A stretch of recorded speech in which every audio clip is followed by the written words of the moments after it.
Let's talk about the Democrats for a minute. And Mark, I've heard you talk about this in the last week.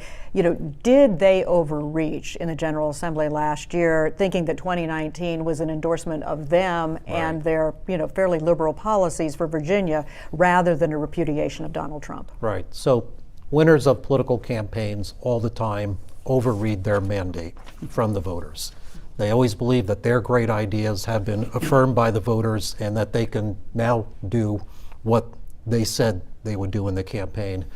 And we all know this in Virginia, what happened for 4 years. Anti-Trump vote. People with an R next to their name got wiped out of offices across the Commonwealth during the Trump era. It was an anti-Trump surge that helped the Democratic Party come to the position of total dominance in Virginia. And I think by pushing an aggressively progressive agenda over those 4 years, even though individually, issue by issue, there was some significant support in the public for them, the perception became that the Democrats had gone too far, too fast.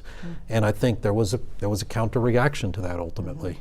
Agree, they overplayed their hand? Yeah, I do. I call what we've experienced over the last 4.5 years a Trump inflationary bubble. It was a Trump inflationary bubble of 4 or 5 percentage points. The bubble burst, and the bubble burst in this election. And I don't know that it was all driven by, I would agree that there's a sentiment that Democrats may have over, but I also think the bubble burst in part because of the national mood. Right. The bubble burst in New Jersey, the bubble burst in New York. So it was more than just what Democrats had done in Virginia. I think there was a larger sort of, I think voters are tired of Trump. They want to move beyond from Trump.